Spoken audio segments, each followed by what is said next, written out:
The National Ocean Policy put into place by President Obama's executive order is essentially the implementation of the recommendations made by the bipartisan and independent U.S. Commission on Ocean in 2004, whose members were all appointed by President Bush.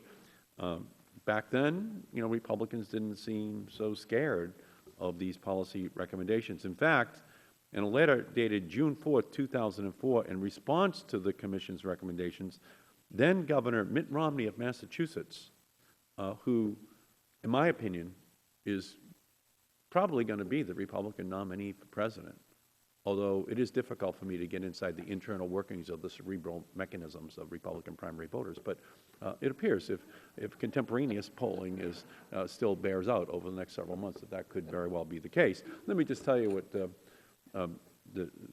future nominee Romney said. He said, "The report and recommendations taken as a whole clearly map out a new strategy for federal, regional, and state ocean resource management that I strongly support.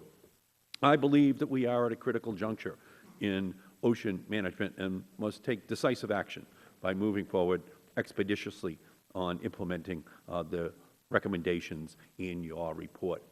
Massachusetts accent added by Congressman Markey to that.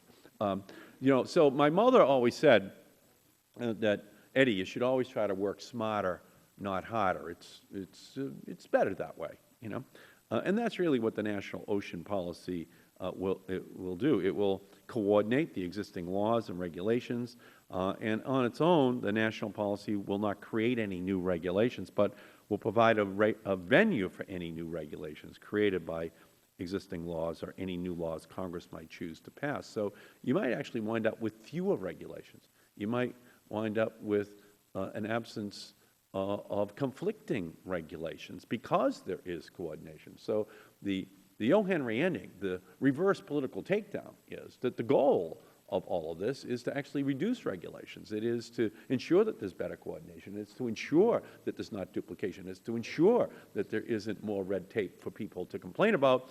Instead of having all these separate fiefdoms out there, everyone comes together, and only the regulations that are really needed and coordinated are put on the books. So it's just the opposite, of course, of what is being argued here, because to a certain extent, there are many interests that have a stake in the continuation of the balkanized world within which we now work. But the goal of the Democrats is to reduce the bureaucracy, reduce the amount of regulation, reduce the duplication, reduce the separate agencies all working oftentimes at cross purposes with each other. That's our goal as Democrats, rather than something that leads to this proliferation of regulations.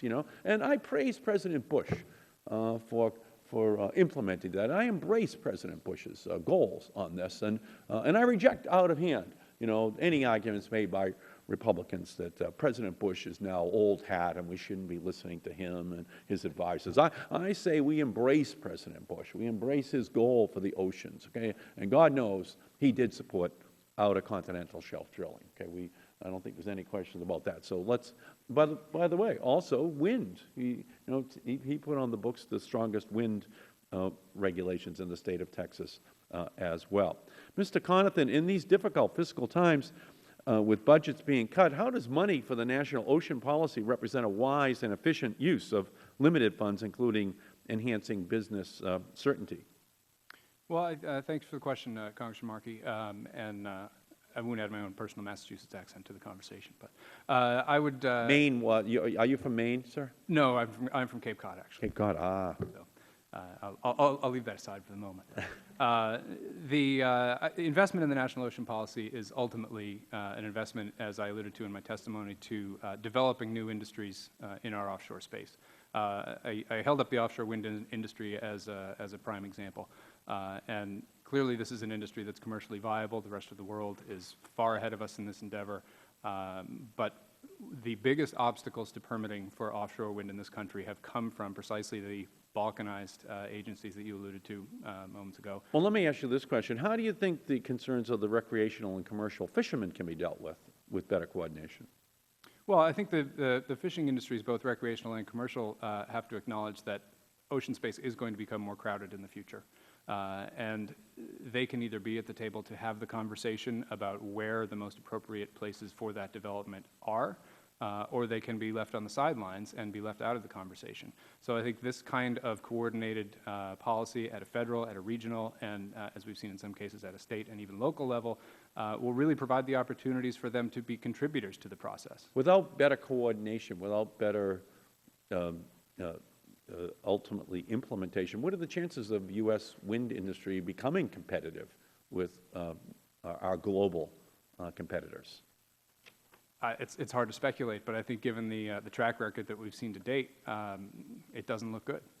We may get a few projects in place here and there. I know in New Jersey is looking at some projects in state waters. Texas is looking at some projects in state waters. These may be able to move forward in the absence of an overarching federal policy, but in terms of catching up to the rest of the world and creating the broader scope industries, the manufacturing base, the technology base, the research base, it won't happen in the absence of these policies. Okay, thank you, Mr. Chairman.